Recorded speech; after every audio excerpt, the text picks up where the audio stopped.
Hello and welcome, friends, to a special event of APEC Digital News Network.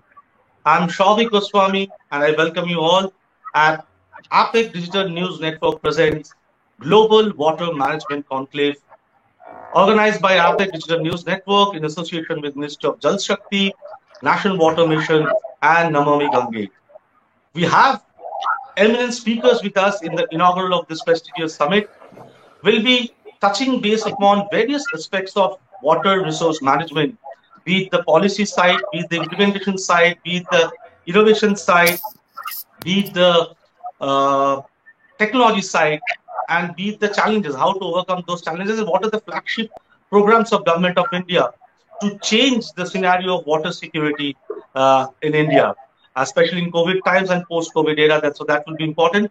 Just to inform our viewers that this is the first of the four-part series on global water management conclave, and we are thankful to UP Singh, Honorable Secretary, Minister of Jal Shakti, Government of India, for giving us this opportunity to conduct this conference in association with Minister of Jal Shakti, National Water Mission, Namami Gange.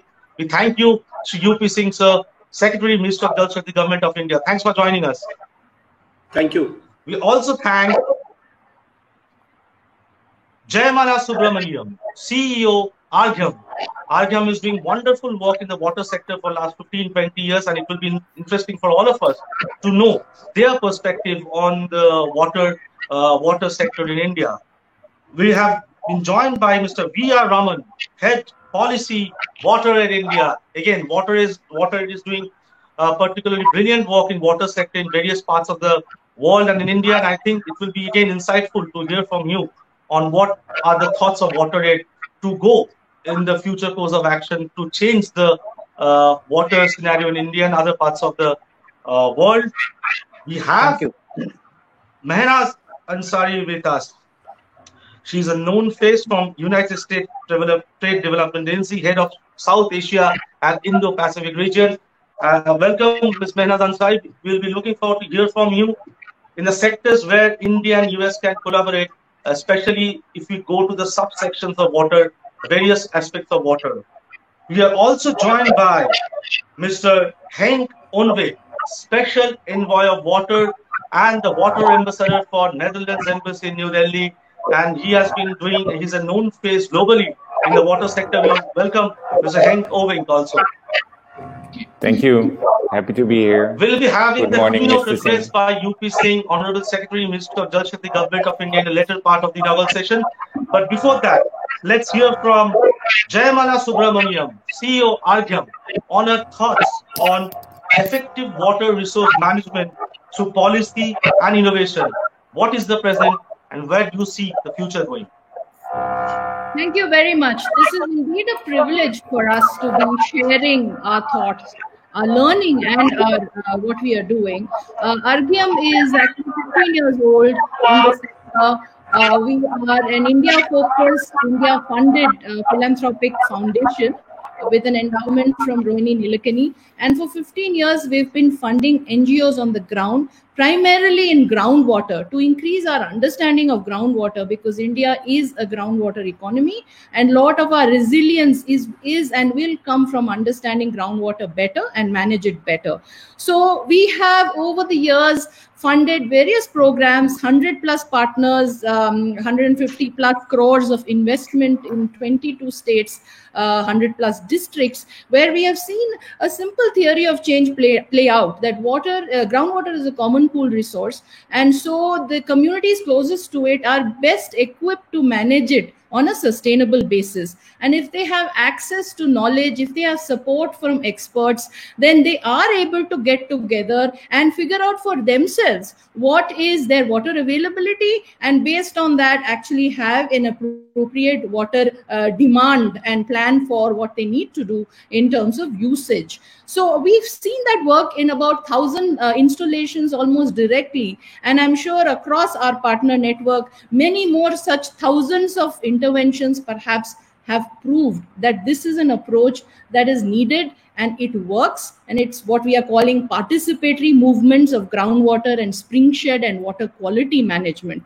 But when we sat about 2 years back and sort of added up what this is all coming to, we figured that while we may have impacted about 5 million across with our partners, many more million in the hundreds actually need this help. So is there, along with this theory of change, which is indisputable that people are at the center of groundwater management, can we superimpose a theory of scale? So that is what we've been working with for the last 2 years.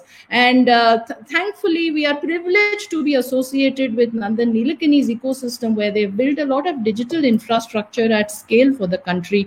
And so with that input and that guidance, we are now able to see that some things perhaps can be accelerated with digital, not all things, some things, and our very kind of deep learning has kind of taught us what are those things that we can possibly look at to amplify with digital. And that is what we are doing now. So as we look at our work, we feel that some of these things, for instance, content, everybody is making perhaps the same content again and again. And if we can basically liberate that and say that there is trusted content on groundwater, which is context specific and is available for people in a way that they can use it, right? The community is at the center. So can they access in their own language, in atomic forms, right? In small doses, in videos that actually make sense to them, and for functions and tools that they can use and self-learn. Is that a possibility? And if we do that, will more people learn faster?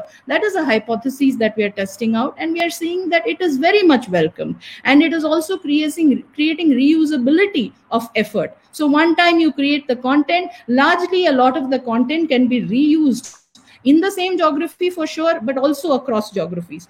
The same thing what we are seeing is that can we enable interactions to happen more? We feel like at scale, if we want to scale this effort, we should have more interactions, not less. But in a physical mode, for the few experts to go from place to place and give sequential capacity building support, we feel that is not going to work at scale. So how do we enable many interactions to happen at the same time? So again, using digital medium to see, can we enable virtual interactions to happen in a systematic and structured way, so that it gives reassurance to the community that every week on Wednesday and Friday, you will have these experts available for you to ask your questions, to then also for them to talk to other peers. Because what we are finding here in this space, and this is what we did for 15 years, building networks and partnerships, that people learn from each other. And they are the peer-to-peer learning is very, very high. How do we enable that using digital medium?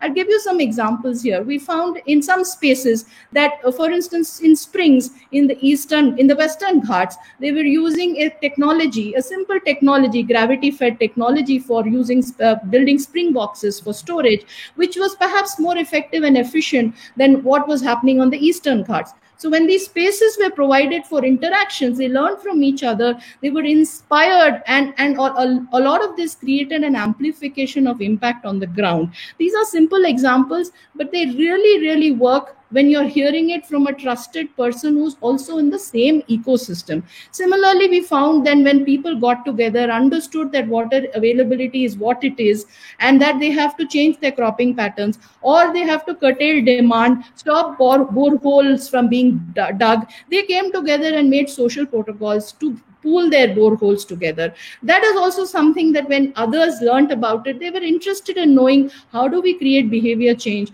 to enable such social protocols to happen. In another instance, we found that a particular Jal Surakshak was told that if the volume of water is so much, then for purification, you need to add so much of chlorine. But when they figured that in some instances, they were not really able to estimate the volume of water because of the structure being either a jack well or something that they are not used to. So because they did not have access to expert advice, that particular person was feeling very disenfranchised. He was waiting for somebody to give him assurance that this is the right thing to do. So we figured that building a reassurance and confidence mechanism by opening up digital interaction spaces, this is very, very important for building capacities. It takes 15 to 20 interactions in our experience to build that frontline worker for water. And if we can enable that through these spaces, it is much more effective, because at scale we cannot enable 15-20 physical interactions. So this is where we are working. How do we enable digital spaces to become much more useful for communities to build their own agencies? Similarly, we're looking at tools. For instance, the big thing that we have to do when we have to manage groundwater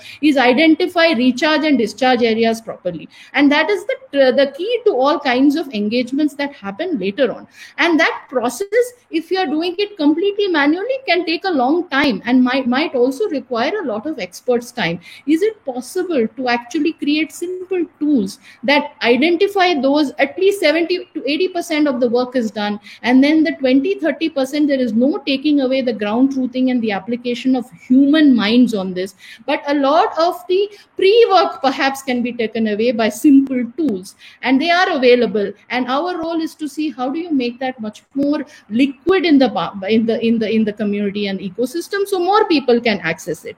Similarly, so many programs have done so much work and have created so many assets, but we feel like it is not available for the entire ecosystem. So can digital infrastructure, if created in a way that people can contribute with ease and comfort, but also people can consume with confidence because they know this has been used in a certain program that has been endorsed by the government in this particular place, then they feel like that is trusted and they can reuse it. So increasing reusability, using some simple digital infrastructure that enables more participation, because that is what we want. And I think we've heard that time and again from Secretary Sir, from the Prime Minister, that more community participation is required for them to take on this onus of managing their own water sustainably. So all of these, the process that we are talking about here is really to see, can we do this? Can we support the sector with simple digital tools that enhance and amplify their own capabilities to do faster, better, cheaper? It increases observability. We have started this journey, and this is 6 months now. We've been designing it for 2 years, but deployment is 6 months, and we are already seeing promise, and it is giving us a lot of courage. There is a lot of observability. For instance, at scale, we are able to see which content is being used the most, which trainer are the people finding the most useful for them to ask the questions. We are also seeing that instead of supply-led interventions in terms of what is the training to be given, decided by the trainer, the trainees are able to say, we want more help on these things, so that the conversation shifts from a supply side conversation to a demand side conversation. We want this help. Can you provide us this help? This content we want more interactions on. This is an area where we have more difficulty on. So we feel like shifting it at scale, where many people are learning from many people. This is increasing observability. Therefore, management at scale is becoming much more efficient. This is also increasing searchability and discovery, because people know, acha, ye aisa ho raha hai. It's happening in the Northeast, but maybe this can also be applicable in Ooty.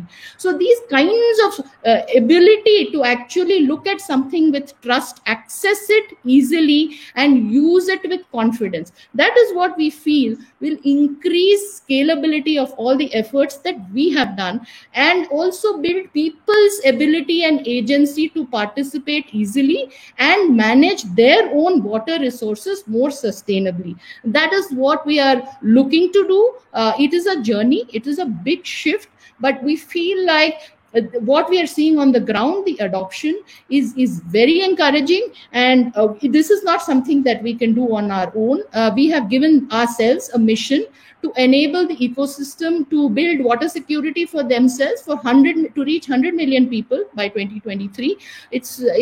Because we know that 600 million people need this help, and we felt like if we don't even set 20% of that target as something we want to achieve, perhaps we will not move the needle. So it's a very ambitious ambitious target. It is not just us. We are putting in innovation capital to set this running. We hope to be sharing much more as things come out of the ground, and we hope more and more people can build on this, because this is a public digital infrastructure that we'll put out for people to build on, to use, to adopt, to change, to customize. And we are hoping that this will move the speed but also the outcome quality with which groundwater needs to be managed in the country. In a sense, it is actually neutral to solutions. We are working with groundwater because we know that space, but it can well work for any other space as well. The digital infrastructure itself is neutral to the problem. So we feel more and more solutions, whoever is using it can actually use it to perhaps do whatever they're doing faster, better, cheaper. That is our hope. We are calling it the For Water mission. And we hope more and more people can join, participate, exchange ideas, share assets. I think that is the most important thing. We feel like the digital infrastructure, everybody wants to have convergence, but really it's very difficult to have supply side convergence. We all meet and say we want to be together, work on something, but it's difficult. So we are thinking, is this the digital infrastructure that will help people to share assets and have much more convergence, much more leveraging of what is already available? The same people who are trained, why should we train them again? Can we find them and build on that training? Can we use the same content? Can we use the same templates that somebody has already worked on in terms of processes, in terms of accessing funds, in terms of best practices? So that is really what we are attempting to do. It is an experiment. It is an innovative, ambitious experiment. But we are seeing that there seems to be no option. We have to try something because we have to get speed into the system. And B, we are encouraged by the early results that we are seeing. So this is a great opportunity for me to talk about this. I'm really excited, and I do hope that I can share much more as we go along this journey, and we can become partners as well in how we use this infrastructure. I think it's quite an important, insightful angle given by Jayamala Subramaniam, CEO Argyam. She stressed on the importance of community participation and creating or using simple digital tool for the groundwater management. I think UP Singh sir is here. I think when he'll be speaking, he'll be surely taking note of this and will be enlightening us on what is the future course of action on this front. Thanks a lot. With this, we move on to Mehnaz Ansari, Head South Asia, Indo-Pacific region, United States Trade Development Agency, and I'm sure Mehnaz will be dwelling upon the areas in water sector where both the countries, Indo and United States, can come together to leverage collaboration. Mehnaz Ansari from USTDA. Thank you. Good morning, everyone. And it's really a pleasure to be with all of you. At the outset, thank you, Souvik, and your entire team. Congratulations on launching this new initiative of APAC. And I have seen that you have continued to do a lot of work in the urban development space and many other infrastructure space. So congratulations for taking this initiative. Honorable Secretary of Water, Government of India, Honorable Envoy of Water in the Embassy of Netherlands. I really like your job title, and I'm going to, this is very intriguing, the work. Ms. Jayamala Subramaniam from Arogyam, Mr. Raman from WaterAid, all of you are great experts. And at the outset, I would say I'm not a water expert on this panel. I'm international development finance project manager or project expert. So we do what it takes from a concept or a planning stage to how the entities or the organizations or the governments or the nations want to implement it. So I represent the agency of US government, a US federal agency called US Trade and Development Agency. And basically what we are trying to do is connect the US businesses and the US experts to the emerging markets where we are operational. And India, for that matter, is our largest portfolio globally. So at the beginning, I would just give a very small spiel of where I come from. And I'm responsible for looking at the entire South Asian region. India is a big focus. If I look at the portfolio of USTDA, just my agency, and we are an infrastructure planning agency, I would say that water projects have formed out of the 4,000 plus projects we have done globally, which includes a lot of digitization and a lot of modernization and how to connect technology to the infrastructure. I would say water projects have been on the less than 10% side, but very, very significant in our work globally, which we have seen, and the impact has been very significant. I will come in a bit to talk to you and give you examples from our global experience of working on various areas of water. But before that, I would also just give you a little introduction of our work in India, especially in the urban space. So we have been working in the space of smart cities collaboration with India for the last 5 years now on behalf of US government. And what we have done is we have included experts from all sectors, which takes an urban population, including power, water, transportation, wastewater management, healthcare, education, how an integrated city can be sustainable before we jump to the conclusion of calling it smart. So our partner cities have been Visakhapatnam, Ajmer, and Allahabad. And that has been our urban space of work where, to Ms. Jaimala's point, we have also been very engaged in taking the citizen perspective before suggesting any plan to the urban authorities of those states or our work with the Urban Development Ministry at the center. Before our consultants come and advise from US, not to give a US perspective, but to also make sure that it's a very local perspective. Prior to that, before the smart cities or the urban comprehensive terminology was more prominent, we have been working in developing the smart grid and the SCADA systems around. And in India, our first project was in 2009 in water with the Bangalore Water Supply Board called BWSSB. So in this project, what we had done was through a US company called CH2M Hill, a project was prepared for planned water management to Project Bangalore's demand and that of the surrounding towns and villages for water treatment services and to prioritize the implementation of medium and long water treatment and water reuse projects of BWSSB service areas. I became a partial resident of Bangalore in 2016, and I have been trying to understand, and besides the formal interaction which I have with the government agencies, I have also been trying to see the impact from the residents of where these projects are leading to a success. Our Japanese counterparts have picked up a big component of water program implementation in Bangalore, and it's a great thing to see.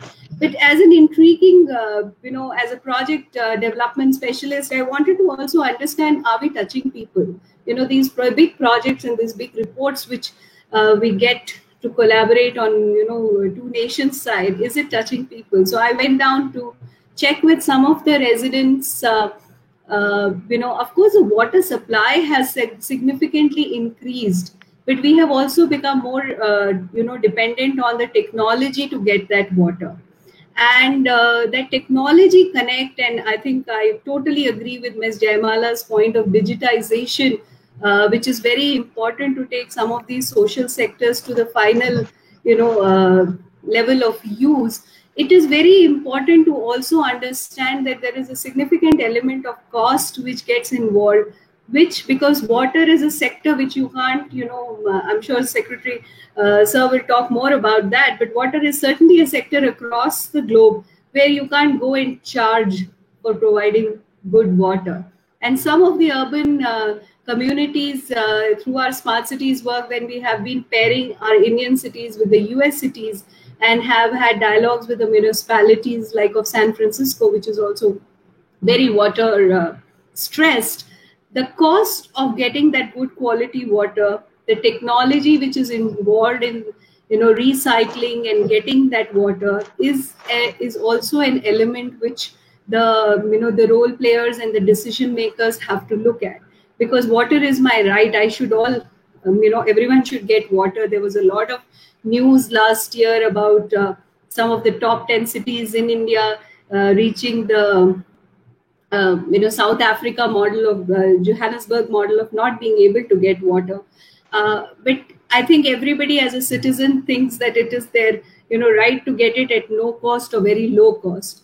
And the technologies, the digitization of this includes a cost, which sometimes we see becomes an impediment for some of the companies who are working in this space globally and our global providers to provide a more a more viable or a more cost-effective solution. So something where municipalities may have to look at more ways of better financial management to also ensure better quality. Because some of the cities where we have seen, we went to Denver, Colorado with the Rajasthan group in 2017 to see their water management. It's a hilly area and a lot of tourism has been developed there. And they have invested very heavily in their water management and water recycling, which is an eye-opening example, but also a cost-intensive example. So when we talk of collaborations between both countries, of course, we come forward and provide. We are happy to provide all the assistance and solution and the most viable and sustainable solution. But something which has to be kept in mind and is a challenge for a lot of water authorities across is the cost involved in it and how to probably scale it to bring the cost down. But there are some beautiful technologies which US companies also have on offer, from planning to implementation, which are available. Some of them are already working with the urban authorities in India, the water authorities in India, and a lot of them are also looking at opportunity because scalability is the key. At this point, I would just also highlight some of the other work which we have done globally, which has made a very big impact. So we will only come at a feasibility preparation point, but in Brazil, for Rio de Janeiro, we did a water treatment plant value engineering plan for the entire city of Rio de Janeiro. And the program was to develop a preliminary design report and make recommendations of the technologies which are available for new water treatment plants, overall cost effectiveness and efficiency. And this is also an area where a lot of countries and a lot of local water authorities have to continue to look at to make sure that to the quantum of the number of citizens who are going to use this water, the cost effectiveness of how this can be bettered is very important. And this project was completed in 2019-20, and now Rio de Janeiro is taking this for an implementation. A very important global study which we have done is a wastewater treatment startup system for the city of Cartagena in Colombia. And this was a project which we did in 2012 with the company called Hazen and Sawyer. And it, the Cartagena Water and Sewerage Company is a public-private enterprise. We worked with them during the critical phase of integrating subsystems and the startup of new wastewater system and creation of an environment quality baseline and design of an ongoing water quality monitoring program. So this was a project which has been talked about because this authority of water treatment in Cartagena called ACWAR approximately covers 90% of the city and can support the city's treatment only till 2030. So how we can have better development impact of improved water quality and human capacity, all of this connected, digitized is something which we have done. And for the city of Cartagena, almost 8 years ago, and the results usually of these plans come in. It takes a while for the actual impact to show.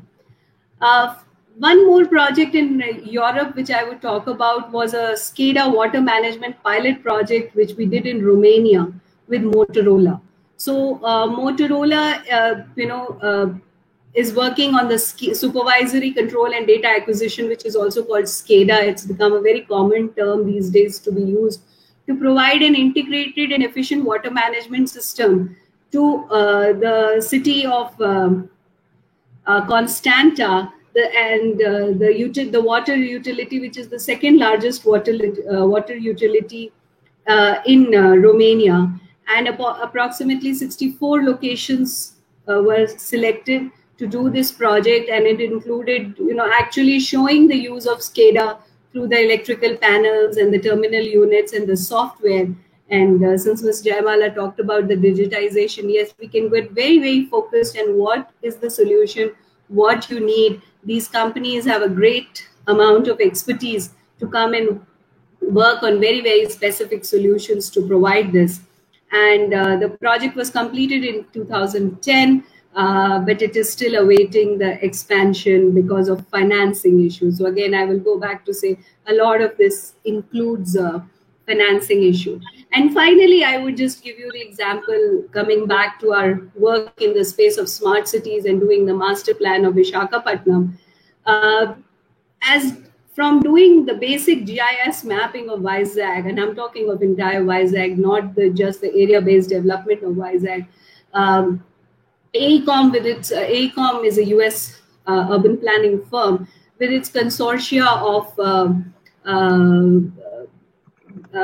IBM and KPMG worked on 3-phased project in Visakhapatnam and came up with approximately 20 immediate project implementation recommendations, which can be adopted by the city to come on that smart and sustainable, look east capital of India. And in that, the 5 projects which were highlighted, water was one of the key ones, of course, besides transportation and battery storage and so on and so forth. In that, the program which was suggested, and it is under recommendation, was to set up a Vizag Water and Sewerage Authority. That was one, to develop the governance and institutional capacity and to establish new public corporation under the GVMC. So this is a long-term plan which has been suggested by the global experts, and something which is now probably on the table of GVMC authorities, and we would like to see how do they take this up. And also to increase the water supply capacity to replace the 5 to 10% pipes in the water network that lose most of the water. This is through leakage. I think this is a very, very important subject, because we took the Vizag and the Andhra authorities in 2016-17 for a dialogue with the San Francisco Water Authority. And the municipal leaders came up with pilferage and leakage to be a very, very important issue to how to control it. And I think digitization, again, controlling it through a digital model is how San Francisco has done, because it gets its water from a very far off place, and is something which Indian cities should also look at by conducting a bathymetric survey investigation, creating a capacity assessment plan, so on and so forth. And then also including the expansion of water and sewerage service to include the nearby rural areas of Bhimilipatnam, Mathurwada and Ankapale, including building a new water treatment plant, because not every citizen of the city is connected to the supply water, as it is called.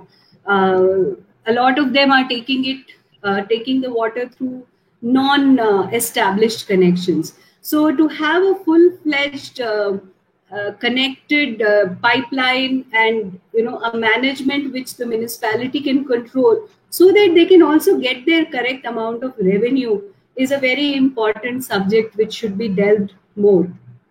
And of course, the solid waste management system, which also includes, to segregate the dry waste from wet waste and get the water recycled and more, was also a part of this program. So in a nutshell, I would say, that it is, I totally agree, we're moving towards the modernization, digitization, technologies are available, sources, expertise is available globally. We are very intrigued and interested to work in this space because it impacts every one of us. And USTDA will continue to look at this space for providing more assistance, more projects, more planning. But the thinking has to be from a planning stage to an implementation stage, which needs to be connected at this point of time in 2020. So thank you again, Souvik, for this opportunity today, and I'll be very happy to take any questions towards the end of it. Thanks, Meher Ansari, representing United States Trade Development Agency. Actually, you were saying that she has given an example of some global cities and also the Indian context. And what she has stressed upon the importance of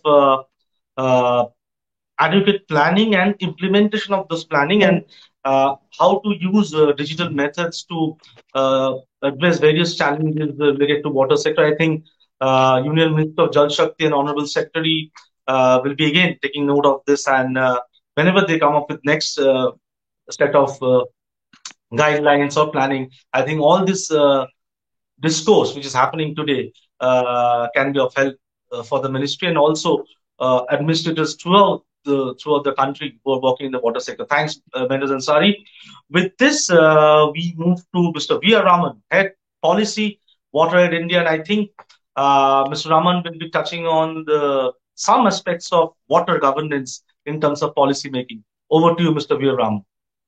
Thanks, Mr. Soumik Goswami, and also Sanghamitra Mohanji for getting me here for this global water management discourse. I'll be actually raising some policy questions as you, rather than speaking, I was thinking that I'll raising some of the pertinent questions today, which are important for the macro policy issues. So before I get into, you may be aware, WaterAid India is part of the global WaterAid network, WaterAid International Network, and it works for clean water, safe sanitation and hygiene, everyone, everywhere. And globally, it works in 33 countries, and in India, we cover some 50 districts.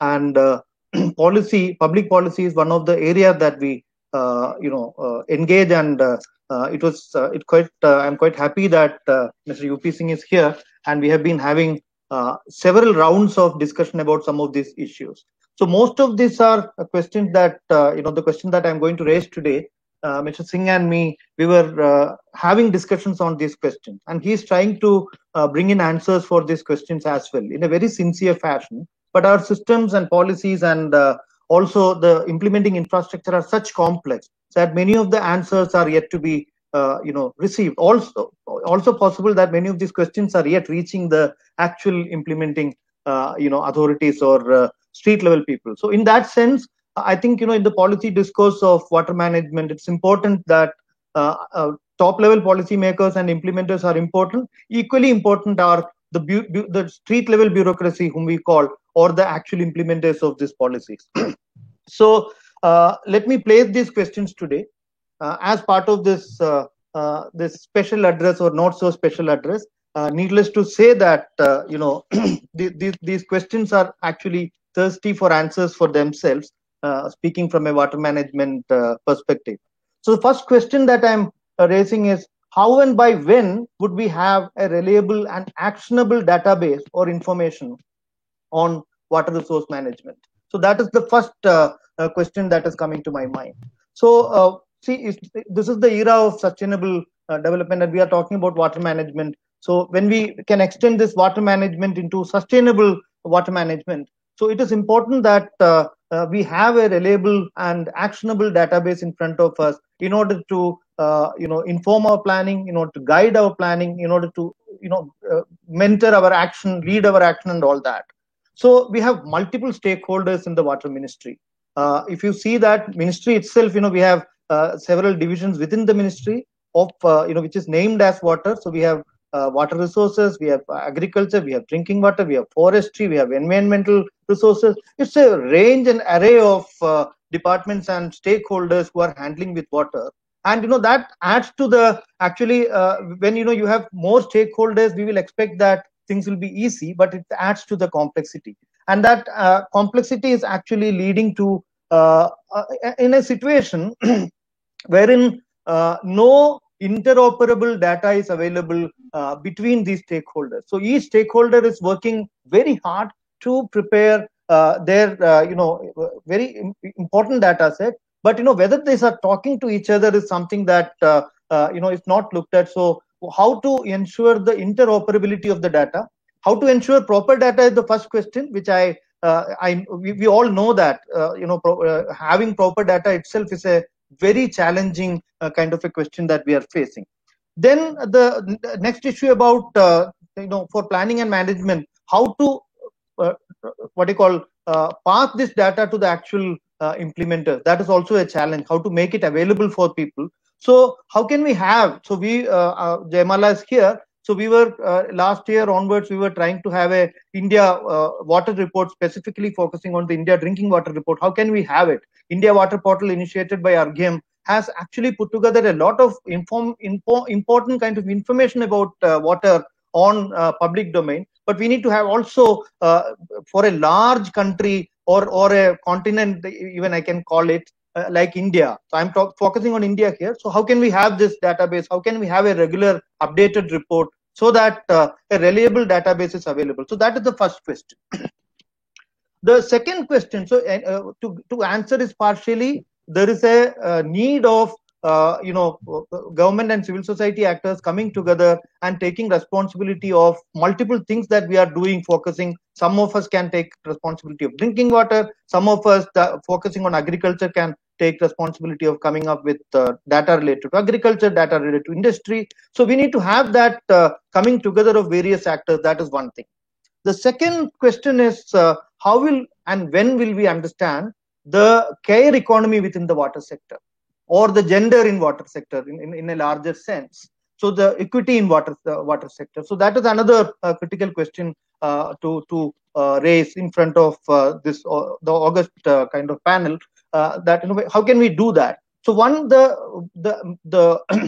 who brings water or who actually creates pathways for water are not getting water. Whether it is women, whether it is people living in water stressed areas, whether it is different kind of population who are actually struggling for water. So that is something in the planning part of it. How will we ensure the equity in terms of water management? That is the second question. So water stressed areas are there, and also water wasting areas are there. So how will we kind of make a balance, strike a balance between this? And also spatial transfer.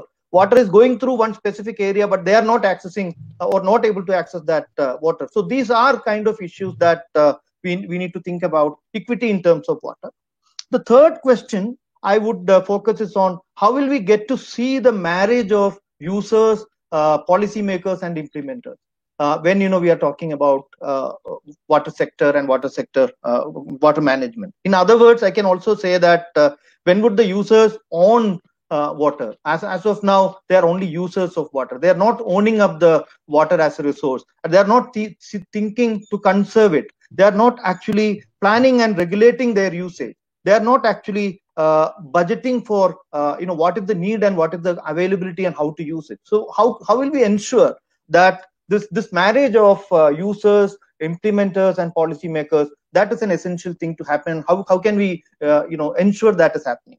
And the next and important question is when will we see, or will we see in India, measured and metered and regulated use of water? So that is another kind of question. That now it is the Jal Jeevan mission that is being implemented by the Ministry of Jal Shakti. All households in India by 2024 is going to have a functional household tap connection. That is what the ministry is calling it. So also wastewater management is part of important part of this Jal Jeevan mission. So how will we see and when will we see that all the water that is being supplied are measured? How much water people are getting, not just based on some statistical assumptions of per capita availability of water. We need to actually ensure that. So how will we ensure that metering? How will we ensure the regulated usage? That is another question. And finally, sincere kind of conservation and recycling measures. Can we ensure that in India? That is the final question. Here, Jal Shakti ministry has the Jal Shakti Abhiyan was implemented last year. This year also part of it, rainwater harvesting or catching the rainwater, that kind of campaign is going on.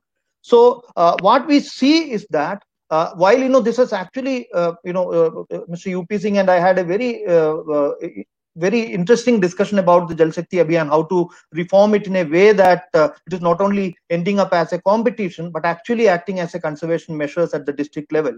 So how can we ensure the sincere kind of conservation measures and also recycling of water at the level of when things are used? In the small and medium towns also, we are seeing the same kind of issue. All the wastewater is going into the water bodies. The Chennai story, we know during the floods of Chennai, we came to know about how the water is managed or the water bodies are managed. So how will we ensure that the water bodies are managed well?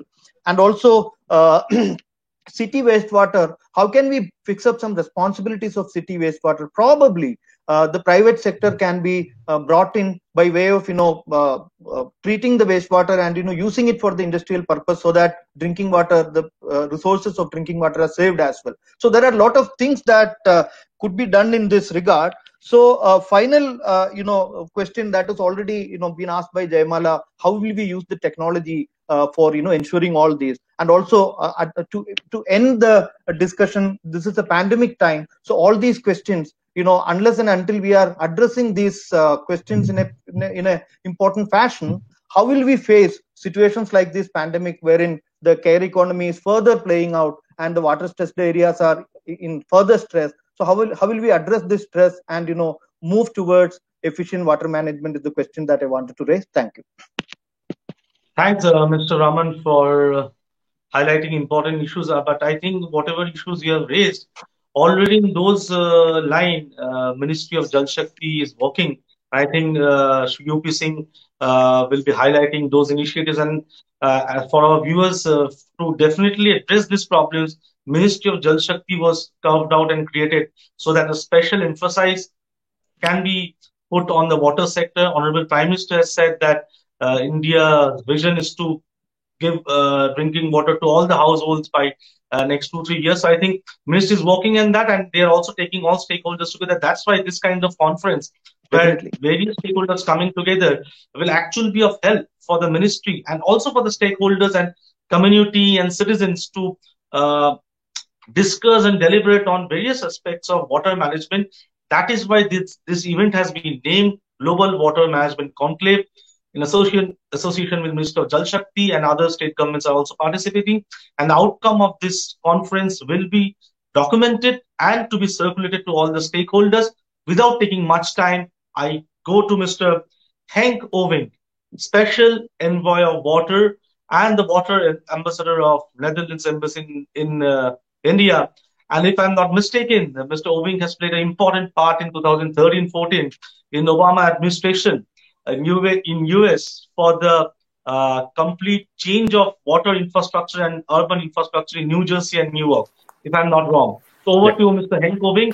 Just a small suggestion, if you can wrap it up by 8 to 10 minutes, because then we have the keynote address by the Honorable Secretary, Minister of Jal Shakti Government of India.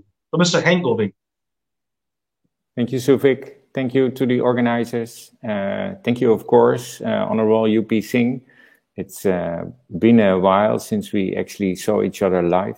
It's great to see you now online and see that you're engaged. We all know the Netherlands and India have a strong relationship in partnering on sustainable development, and water is core and central to that relationship.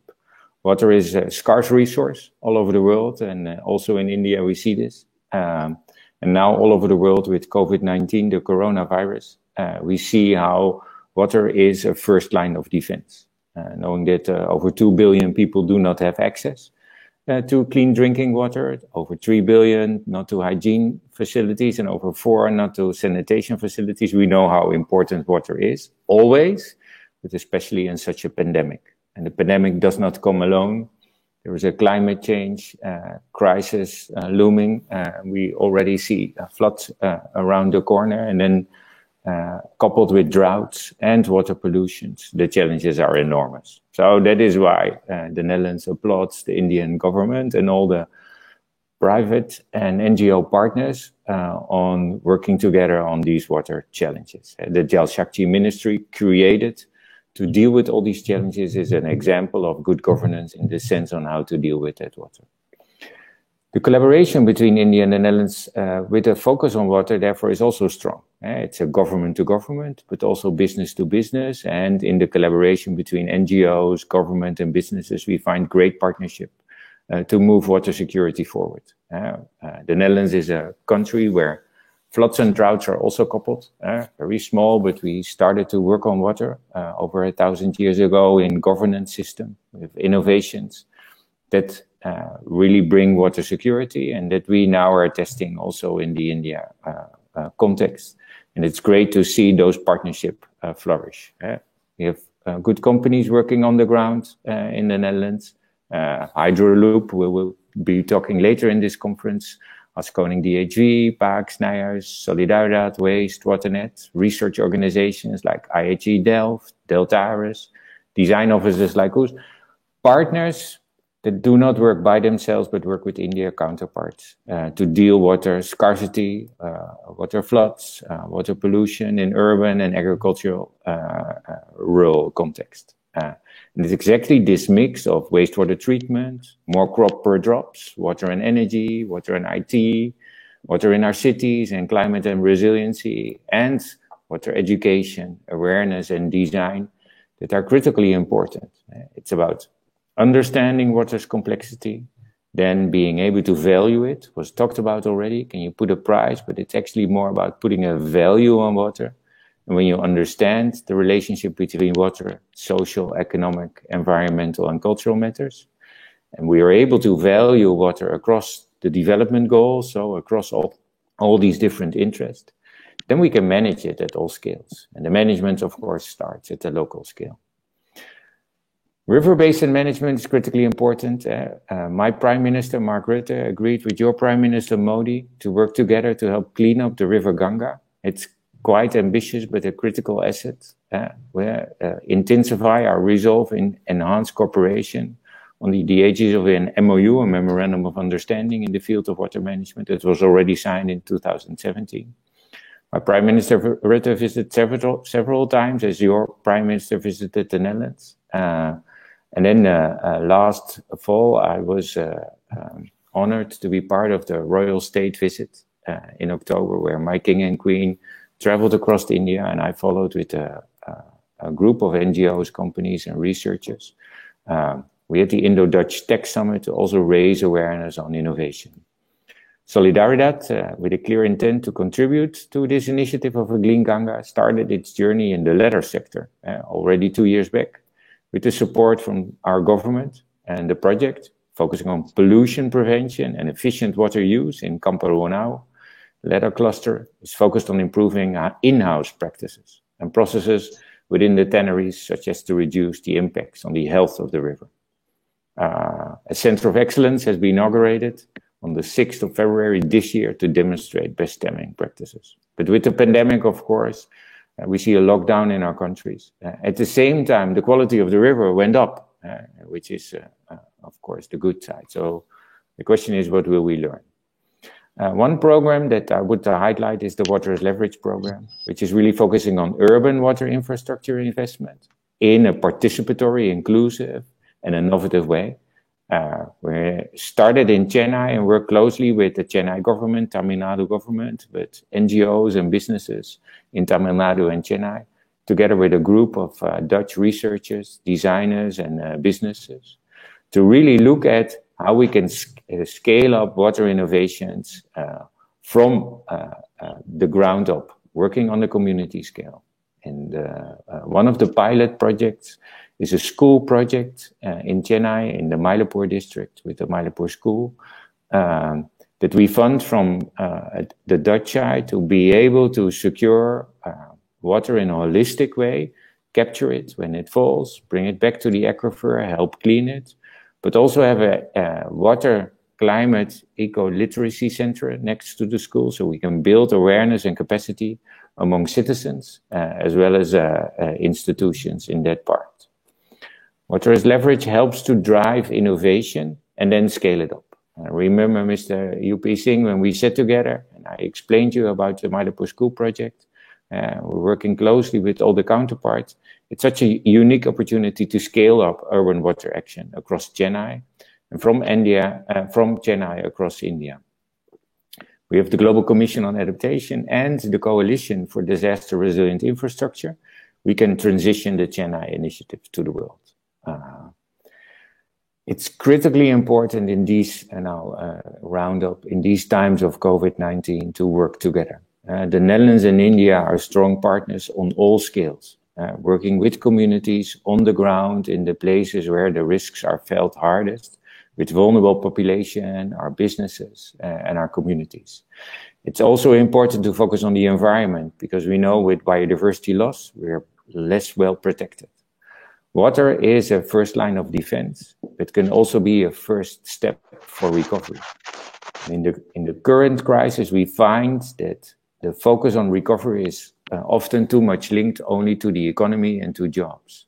But we from the water sector know that if you take a holistic, comprehensive view to the recovery, you can create values across all those needs and challenges. Investing in water means investing in your community, investing in your economy, and investing in social security.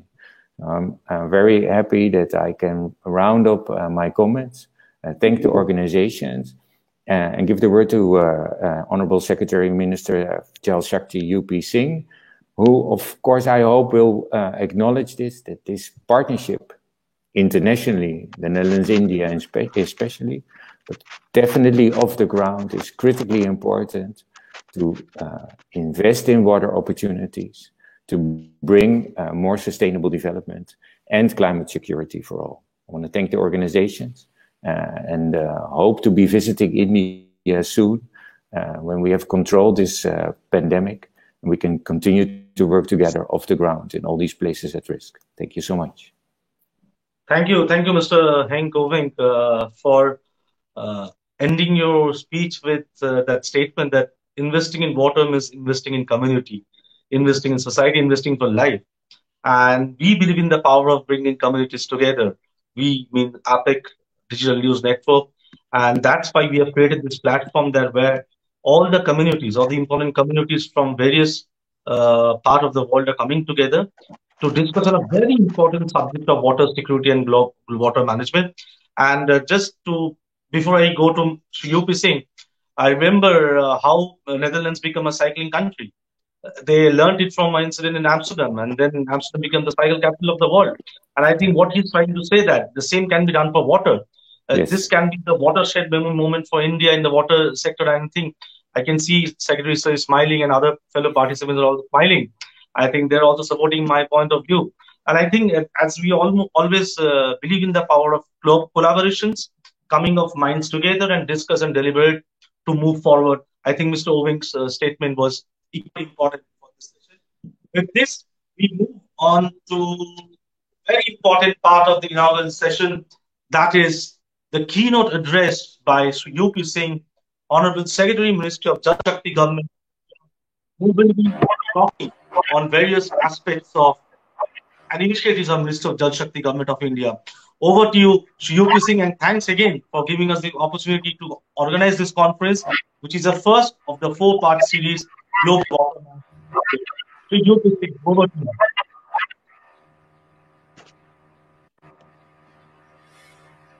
Okay, good of you. First of all, I would like to congratulate Souvik and Mitra and the entire team for this new initiative and creating this PAC digital news network. And I wish all the success to the new venture. I also congratulate organizing today's this webinar, very important webinar, and in the inaugural session. I find that in other sessions, some very important people, especially those who have done some pioneering work in the ground, on the ground, they also be speaking actually. Water is a very huge subject actually, and if you want to start talk about different facets of water and water management, perhaps it will take maybe a couple of hours, but maybe I would like to try to control myself to about 15-20 minutes. And in the process, I will also like to some of the questions which has been raised. I'll try to answer them, even though I'm not very sure whether I would be able to give a very satisfactory answer. Of course, water has always been important right from our childhood. We have been taught that Jal Hi Jeevan Hai and water is life, and no living being can survive on this earth without water. We all have been taught that why this earth has living beings, and basically it is attributed to the availability of water actually. So water has always been important. I often keep quoting two lines which I read during the school days. Rahman pani rakhiye bin pani sab soon, pani gaye na ubro moti manus chun. So the importance of water has always been there. But then in the present situation, as Mr. Ovink have rightly pointed out, that perhaps the need for having a clean, adequate quantity of water available to every human being has been further emphasized during this COVID-19. And as has already been mentioned by someone, that Government of India, as we had something called a Swachh Bharat mission in a mission mode for 5 years from 2014 to 2019. And it is not that Swachh Bharat mission is over. Swachh Bharat mission 2 is also being implemented right now, because sustainability is important, and some other aspects of Swachh Bharat like management of solid and liquid waste. So that have to be attended to. So why Swachh Bharat mission 2 will continue further also. But in the meantime, as you all are aware, that this Jal Jeevan mission has been launched actually. As Honorable Prime Minister talked about Swachh Bharat mission, every household being provided with a toilet, that was 6 years back. So the last Independence Day, he talked about that every household gets a functional tap water connection, where not only adequacy of water availability, but the quality of water availability is equally important. And in spite of the fact that the lockdown has its own problems and all, the Jal Jeevan has made a steady progress, and a fairly good number, I would not get into statistics, but fairly good number of households already have been provided with functional household connections in last few months. But when we talk of making water available to every household, I would say that Jal Jeevan mission, the major emphasis should not be on basically building infrastructure for distribution.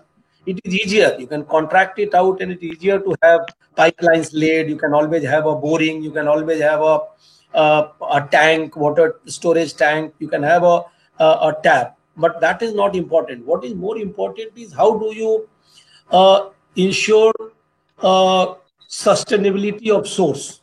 Because tomorrow we do not want to be caught in a situation where we have the tap, but there is no water coming out of the tap, which is often complained in some of the cities and some of the towns actually.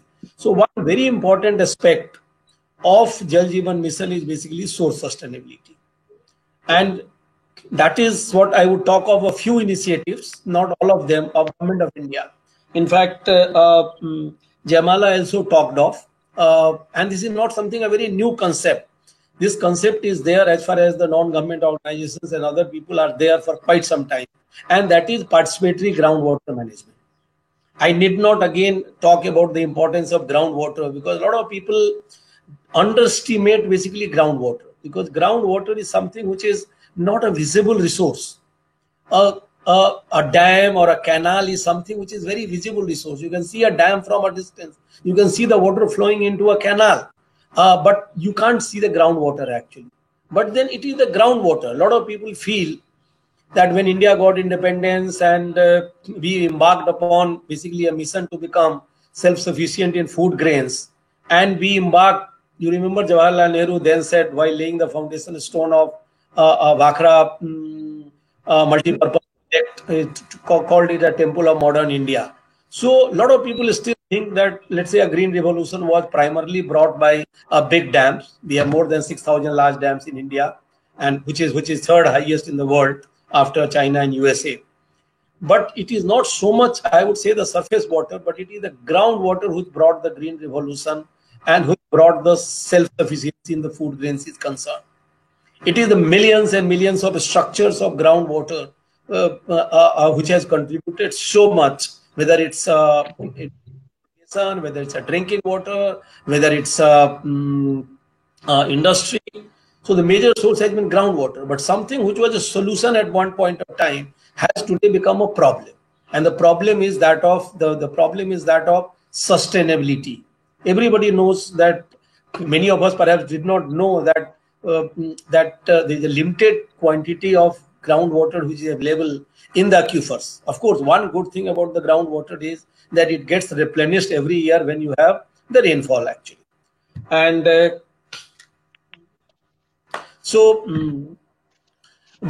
today, problem, let's say, take the case of Haryana, take the case of Punjab, take the case of parts of Rajasthan and quite a few other states also, where we are basically exploiting something like 150%, 200, 250% of water, which is going inside the ground actually.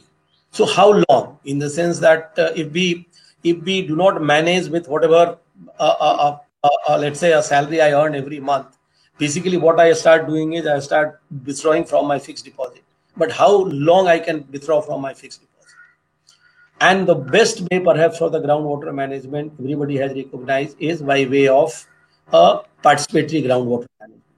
Now, this is being talked around for quite some time. In fact, we have examples. Of course, Argyam has done some very excellent work. There are quite a few other organizations also has done very excellent work as far as the participatory groundwater management is concerned. One of the celebrated cases, you know, is that of Hibre Bazaar in Ahmednagar district of Maharashtra, where it has shown also that it can be done over a long period, quite in a sustained manner actually. But then that was confined by and large to certain non-government organizations, certain villages, group of villages. But as has rightly been pointed out by our colleague from the Argyam, that India is a huge country. We have something like more than 7 lakhs villages actually. So we need similar kind of concept go to a very large number of villages. So concept is fine, but how do you basically replicate and multiplicate is the issue. And that is why for the first time I would say that we came out with this concept, with this scheme called Atal Bhujal Yojana. And I would admit here that to get Atal Bhujal Yojana approved was not very easy actually. Because whenever you go with a project which talks of constructing a dam or constructing a canal or something or a barrage or something, then it is easily understood by the people. But if you go with a program whereby there is no dam, there is no canal, you talk that, okay, we will make people learn how to measure water, how to do a water budgeting, how to do a water security plan. And then also emphasis is not so much on a supply side management, but emphasis is more on a demand side management. When you talk of this, it becomes very difficult to convince even I am also a part of the government, but it becomes very difficult to convince all the authorities in the process of decision making. But I'm happy that finally, after a lot of struggle, that Atal Bhujal Yojana came. And it is not in terms of how much money we are going to spend. If you compare, let us say, Jal Jeevan Mission, which has a budget provision of something like 3,60,000 crore over a period of 5 years, Atal Bhujal Yojana just have a provision of something like 6,000 crore over a period of 5 years.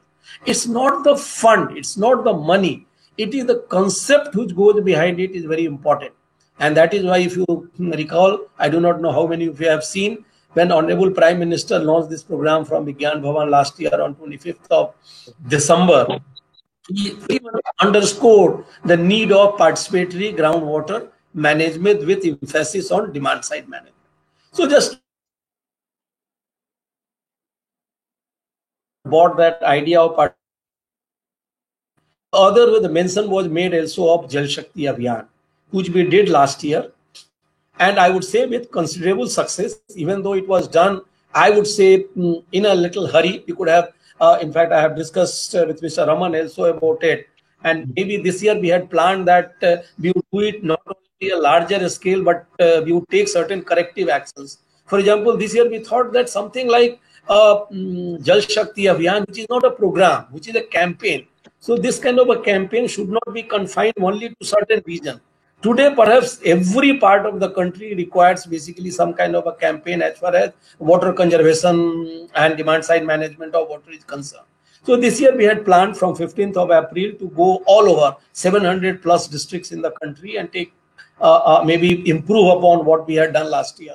Unfortunately, as you know, because of the COVID, we could not launch the way we wanted to launch it, and we still plan that maybe if the next 3-4 months situation becomes better, perhaps we could have a Jal Shakti Abhiyan for this year.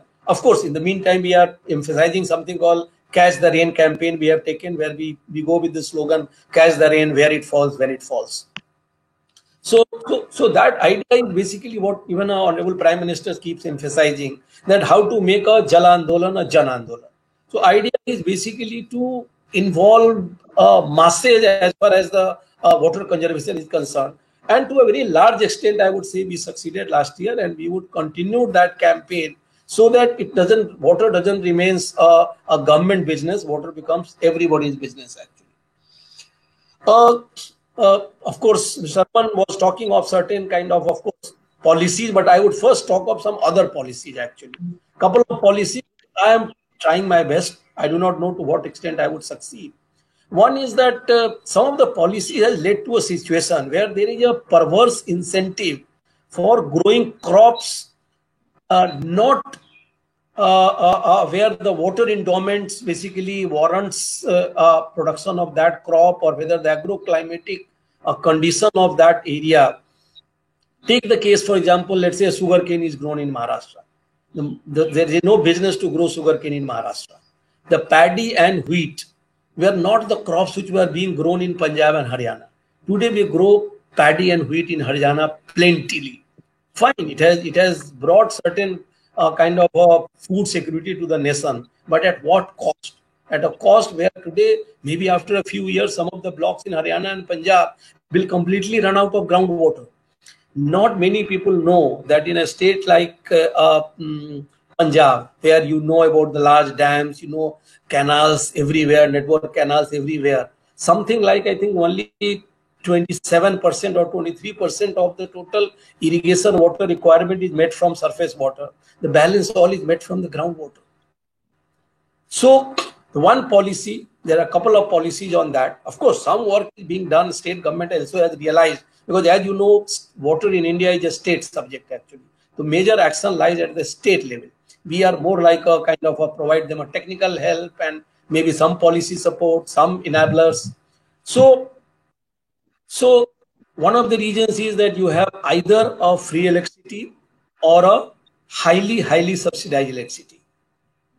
The other is basically what we have a procurement. Now, even though we have this minimum support price we declare for many crops, including the crops which requires less water, but in practice, the mere minimum support price does not help actually.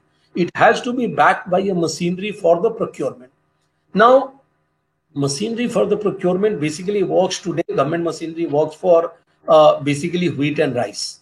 So one problem is like everybody says that why don't we teach farmer basically to grow this, grow that, and use less water? Yes, certain things can be done. Maybe the agronomic practices can be taught, etc. But farmer will grow something which basically he finds it easier to sell and which fetches him good price actually. And that's what is happening as far as the wheat and paddy is concerned. And that's why farmers in Punjab and Haryana grow wheat and paddy and not other crops actually, even though these crops are not suitable for that. Of course, Haryana, for example, has recently come up with, last year they started and this year again they are doing on a larger scale. There is something called Mera Pani Meri Virasat, under which they have converted more than 1 lakh acres this year from paddy to non-paddy crops actually, and for that it has been incentivized also. Even a Punjab government has come up with something called last year on a pilot basis they started, and this year also they are continuing something called Pani Bachao, which incentivizes basically farmer to use less electricity, which again implies the less water, groundwater exploitation, and whatever he saves in terms of electricity, he is paid for by the government. Even government of Maharashtra has gone for what is called basically they want to convert every sugar cane field with a micro irrigation over a period of 3 years or so. So certain initiatives has been taken, but I'm convinced that the water sector reforms, if we want, it starts with agriculture sector reform.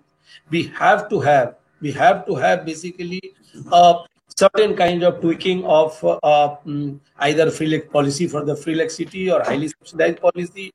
We also need to tweak in a policy relating to procurement, and so that how do we incentivize procurement of less water consuming crops and compared to what they call generally a water guzzler actually crops, even though they are not really a water guzzler crop. So this couple of the policy, now of course a few policy also are required, and maybe here, since this was raised by Mr. Raman, I would like to clarify only one or two things. One is about, I do agree that there is a problem of reliable data in the public domain related to the water.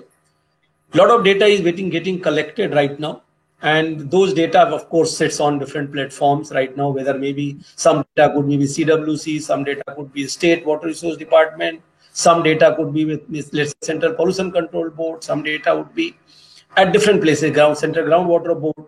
So we have initiated, of course, I wouldn't say that we have gone implemented fully, but we, for the first time, we brought something called a National Water Informatics Center, NWIC. And one of the major functions, basically, it has twofold functions of NWIC. One is that all the data, basically, whether it's central agencies data, IMD data, CWC data, CPW data, CGW data, or whether the state data, they all sit basically at one platform, and that is NWIC. Already a lot of data has been populated. The data population thing is going on right now. And at the same time, we have also started working, because data per se is not the end in itself. What is needed is basically based on those data, decision support system. So we have started working on a decision support system based on the data. So that's also NWIC is doing actually. So that's the data part was there. Perhaps there is not enough time, because I think there are some state representative and some district representatives who would be speaking later. But I must say that it is not that it's only a central government initiative like Jal Jeevan Mission or Swachh Bharat Mission or Namami Gange or Atal Bhujal Yojana. Almost all states today have realized the importance of water, and a lot of initiatives have been taken. The latest initiative last year was by government of Bihar, where they have taken up this what is called a Jal Jeevan Haryali Mission, a mission with about almost 24,000 crores of funding, and whereby the major basically emphasis is on reviving the traditional water bodies. And someone talked about, we keep saying that we have a very glorious tradition of water harvesting. Everybody talks of how beautiful step wells we had all over the country, especially in those areas where water was scarce actually. We have big tanks, we have big water bodies, we have big lakes actually. Unfortunately, over a period of time, we have allowed them to kind of deteriorate or vanish. So there is a movement right now to bring back traditional water bodies. For example, Jal Jeevan Haryali Mission of Bihar, I told you, let's say Mission Kakatiya in Telangana, or similar kind of things. For example, in Maharashtra, we have Jal Yug Shivar, or in Rajasthan, we have Mukhyamantri Jal Swavlamban Abhiyan. All of them basically focus on traditional water body revival, because people have started now realizing. Many times we did not realize. For example, today everybody talks of urban flooding. And if you really see why urban flooding is taking place, one of the major reasons is that we have allowed, basically not only that we have done a concreting everywhere, but we have allowed that traditional water bodies we have allowed to simply vanish actually. So a lot of initiatives, in fact, some of them I have talked in my earlier speeches also, and people might have heard. For example, I talked about Banda, a district in water scarce Bundelkhand region, where this Kuan Talao Jiyao Abhiyan has done quite a wonder, I would say. And they have gone back to the roots, how to make alive those Kuan and Talabs. Or I talked about Udham Singh Nagar's district administration's effort in reviving all the, making first the water bodies free from encroachment, and then reviving them either on MGNREGA or some other schemes actually. So some of the initiatives are being taken. The other area which I would like to talk here right now, maybe a few minutes I would like to spend, because everybody talked about the wastewater management. Now, wastewater management is not only important from the government point of view, it is also important from a availability of water point of view actually. Now, I would admit that In India, perhaps when we have been struggling with making the drinking water available to everyone, a good quality drinking water, perhaps the kind of emphasis which I have gone for the wastewater management has not been there. It does require certain sizable investment as well. But one of the problem which I realized, because I was earlier a Director General Mission for Clean Ganga, now as a Secretary in Jal Shakti and in charge also, NGT basically has mandated me to right now review the measures taken by all the states on 351 polluted river stretch. So there, what I have realized is that we always talk of capacity creation. And that's why I use the phrase that basically we are more interested in basically a construction rather than performance. So a lot of sewage infrastructure has been created. I'm not saying that's adequate.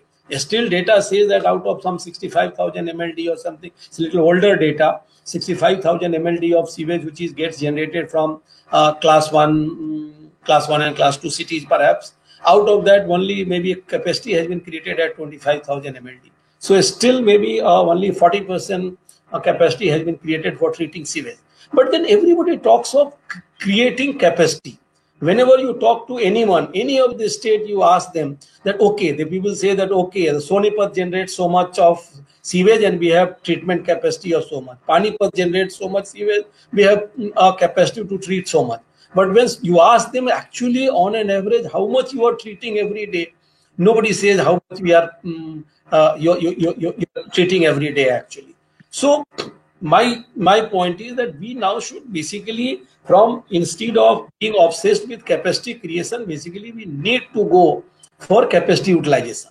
And that is why, like we had the talk about technology and all. There is no reason why we cannot capture every day how much sewage is entering every sewage treatment plant in the last 24 hours, how much sewage has gone, how much has got treated, what was the quality of the sewage entering the sewage treatment plant, and what is the quality in terms of parameters, whether it's a BOD, COD, TSS, whatever, of something which is getting out of it. So whether it's a STP, whether it's a CTP, whether it's ETP, these data, there is no need why these data cannot be captured online in today's world of technology, and corrective action on that has been taken. But unfortunate part has been that one has put entire emphasis basically on creating infrastructure, but not so much on utilizing that infrastructure. And that is why when we Namami Gange, we thought of this hybrid annuity mode. A lot of people thought that this hybrid annuity mode is something which is maybe in road sector and all, where you have a revenue stream. It is relevant there also. But hybrid annuity mode we introduced, and we already had a good functional plant under this mode at Haridwar. 2 plants actually, which we first took up under hybrid annuity mode. Under this mode, basically, we are paying the developer only 40% of the capital expenditure actually, and balance 60% of capex along with O&M. Mind you that we projectize now 15% O&M cost in the project itself, because in the past a sewage infrastructure was created and there was no money left for O&M and nobody was basically properly operating and maintaining. So one is that 15 years provision for O&M is a part of the project cost.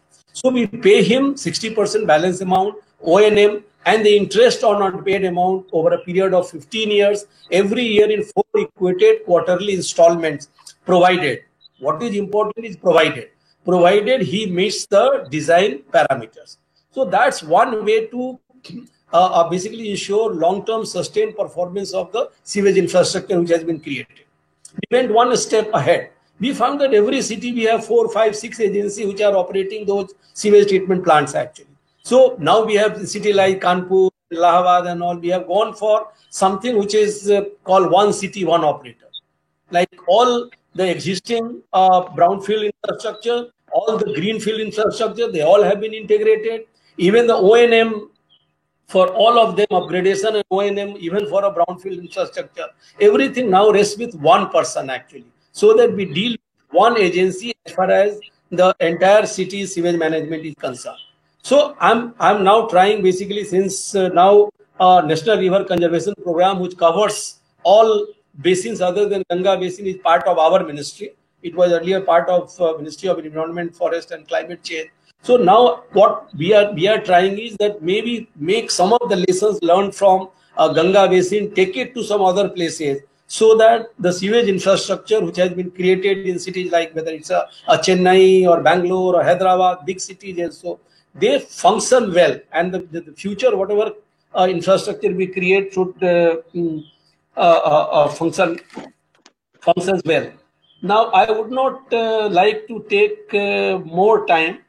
Some of the issues which was raised, of course, I talked about bit about the database, and yes, it's a fact that we have too many agencies dealing with water still in the country. One is the water is a state subject, so major action lies at the state level. Even in national level, and it would be very different. No matter whatever we want that everything relating to water be dealt at one place, it may not be feasible because India is a huge country actually, and 89% water goes into agriculture. Now we cannot take the agriculture and so of course each of them should talk to each other, but then some attempt has been made. In fact, this creation of Jal Shakti Abhiyan by integrating the Ministry of Water Resource, River Development and Ganga Rejuvenation and Ministry of Drinking Water and Sanitation was one step in that direction, I would say. Not the final step, but one step, in the sense that earlier, let's say someone is not bothered. Someone who is supposed to provide drinking water, basically he says, okay, I will have a tube well of 200 meter depth. If that doesn't function, he goes into a 300 meter tube well. He is not concerned about the aquifer management, how to recharge aquifer or something. Now, basically, being one ministry, at least, and similar kind of thing is being done in other states also. Like today, Uttar Pradesh also have a Jal Shakti Vibhag actually to basically integrate some of the functions relating to water. So we have made some beginning, but still there is a long way to go. As like you were talking about certain measurement, regulation, all those things are very important. I do agree. In fact, we are trying. Right now, if you really look at the one functional water resource regulatory authority is there, which is in Maharashtra actually. But they have also evolved over a period of time. I think they had this authority way back in 2016. And now they have come to a stage. So now we are trying basically to have similar kind of authority in all the states actually. And some of the states have passed the legislation, but they have not maybe made it fully functional. Even a state like Punjab recently has set up an authority, and the gentleman who was Karan Avtar Singh, who was Chief Secretary till recently of Punjab, has taken over as the first chairman of Water Regulatory Authority. J&K had a Water Regulatory Authority. Let's say UP also has a Water Regulatory Authority. So we are trying that, yes, we must have a Water Regulatory Authority everywhere. There are certain other kind of authority, like it's a very good thing. As you were talking of, Haryana has gone for something called a Pond and Wastewater Management Authority. And they have today an officer in the district called something like a pond officer or whatever it may be. And all water bodies, basically they have defined pond in a slightly broader, any water body is having some 0.5 acres or something more than that area is called pond actually. So now not only they have basically enumerated all of them, today all of them find a unique number, and you can go to the portal and you can find about all those. So there are certain movements in that direction, and we are trying. Similarly, you talked about reuse and recycle of water actually. We had a couple of workshops. We have tried to basically impress upon the states. We have told them how it has worked, let's say in Gujarat. So similarly, recently, Haryana has come up with a recycle reuse policy. Tamil Nadu has come out with a recycle reuse policy. So water being a state subject, what we can do is, because basically we can prepare some kind of a model bill or something and try to impress upon that they should go for these directions. So on certain things, and another thing you were talking about, basically somehow that they say policy makers are there, implementers are there, users are there. We have tried in some way to bridge the gap between basically administration and like of you who are right now representing non-government organizations. And I always felt that there should always be a very healthy dialogue between non-government organizations and government. That sometimes lacks. I have of course, talked to you. I have talked to Jamala. In fact, you know the 2-3 things we are doing. For example, we are doing every month something called a water talk, which many of you are aware of. Yeah. And one of the reasons for water talk was basically to provide a platform where basically both government and non-government come together. And that is why, see, I could have chosen basically a speaker, some ex-secretaries, and maybe some professors from IITs and all that. You know, you may be aware that we do it every third Friday from 3 to 5. And our last 3 speakers, I would just like to tell you here that our last speaker was Mr. Mahesh Sharma, who has a non-government organization called Shiv Ganga. The gentleman who got a, I think, Padma Shri year before, basically also called Gandhi of Jhabua. And he mentions no words actually. Even though he came on our platform in certain way, he also did not like certain things. He didn't like that government creates hitadhikari. He didn't want to that the government should create basically beneficiary. Government should create more of a partners actually. So he spoke there. Mr. Madhavan was very much there as one of the speakers actually. Sure.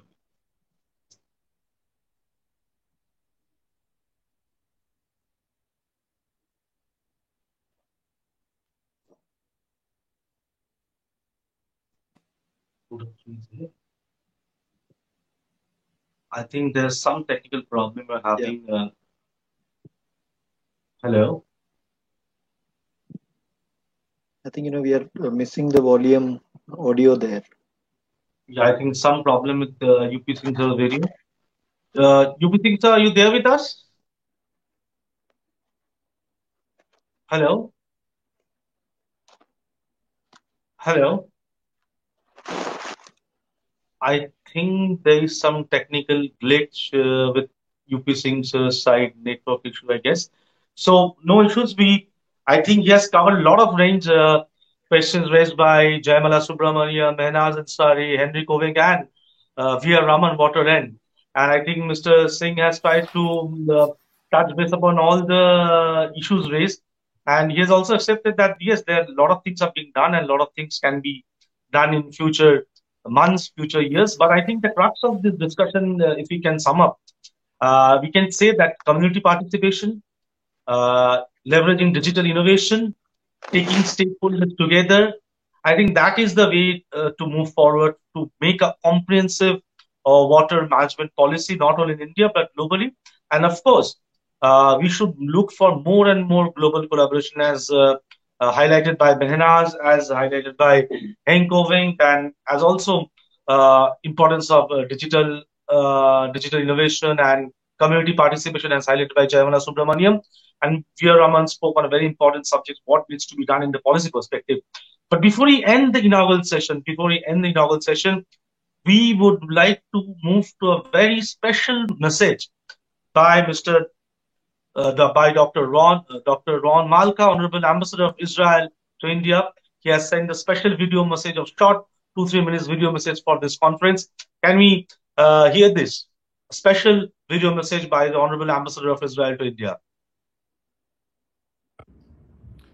Hello, everybody, and thank you for inviting me to speak in this important event. As you well know, water is life. And Israel, mostly desert country, 60% of Israel is desert, the rest is semi-arid area. Israel has overcome the challenge of water. Since the beginning, we took a comprehensive approach because we understand that if we will not have water, we will not manage and control the water system, we will not be able to survive in this desert area. So from the beginning, we decided to overcome the water challenge, and now Israel has abundance of water. Although the population of Israel grew up 15 times since independence. We started with 600,000 people, now we're about 9 million citizens in Israel, and Israel has abundance of water, and we even supply water to our neighbors. How did we do that? We work on both sides of the equation. on the sources and the uses. We enhanced the sources. Firstly, we enhanced rain. After that, we started reusing the water.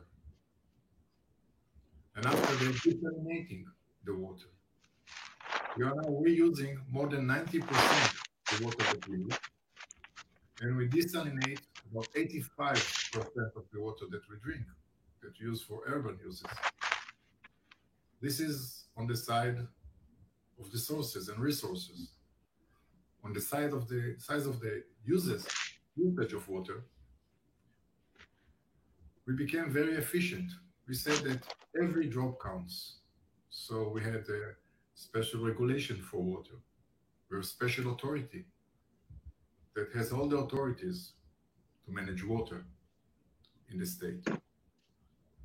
We developed drip irrigation, precision agriculture that we use now, which is very, very accurate and gives the importance for each and every drop of water.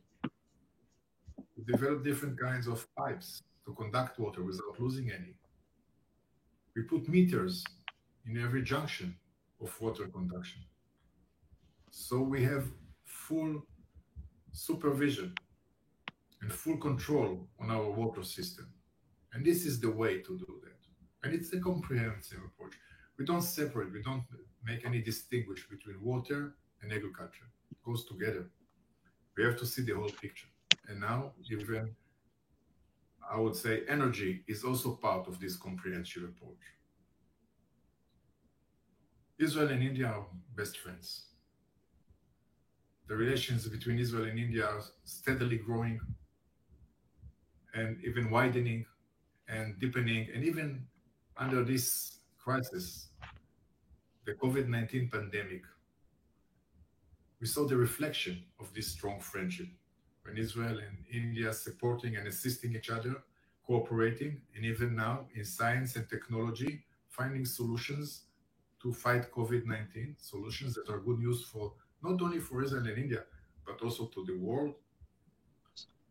And Israel is keen to share all our achievements, all our developments about water management with India. It's our pleasure to do that. That's how we do things with friends. So we're working massively with India. We're going to nominate water expert to be sitting in the embassy of Israel in New Delhi, just to help us to share and to bring all our latest and mostly developments, advanced developments that we have in water. And also all the system of water managing that we share, we use, and also we use the mistakes that we did, because not everything was perfect on the way.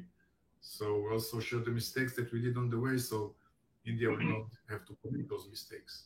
So working together, and now that I see the energy and the enthusiasm in India facing the water challenge, I'm sure that India is going to overcome the challenge of water, and together we'll bring all the most advanced, groundbreaking technologies to overcome the water challenge. I wish India and you all successful in water management, agriculture, fighting COVID-19, and just want to see India prospering and thriving as it should, as it deserves. Thank you so much again for inviting me. I wish you all a very constructive event. Thank you. Thanks. That was Dr. Ron Malk, Honorable Ambassador of Israel to India. He has got a special video message. And UP Singh, sir, we got disconnected. There was some technical issue. We are on the fag end of the inaugural session. We have a small video to play before we say goodbye to all of you for the inaugural session. Then we'll be joining by the next session with industry presentation and state perspective, and also a special session on rainwater harvesting, and everything will be there in the later part of the day. Can we end the inaugural session with a small video, as Mr. UP Singh sir was saying, that a lot of states or a lot of districts have done tremendous work for water conservation. And we have a small video from Puducherry, the Karaikal district, how they've restored local water bodies, and they got numerous awards and prestigious awards later on. So let's have a video from Karaikal district of Puducherry, and see what they have done for water, for restoring water bodies. See it to believe it.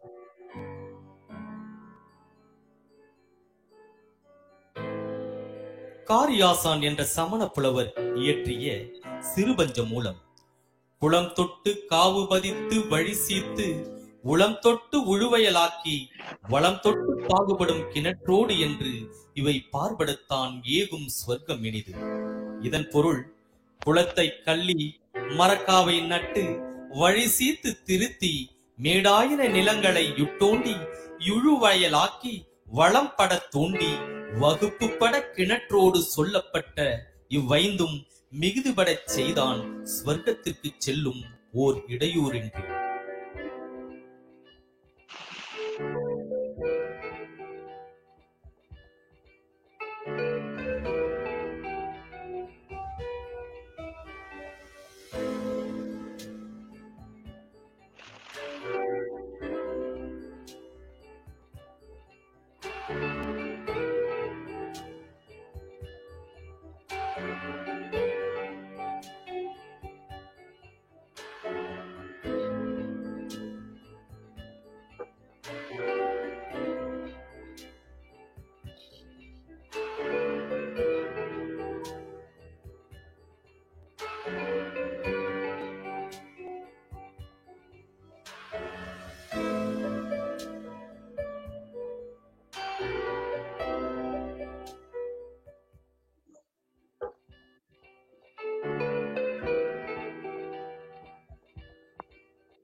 So, as we say, be the change you want. And Karaikal this week has showed that what they can do, or how wondrous work can be done if you have a intention, if the vision.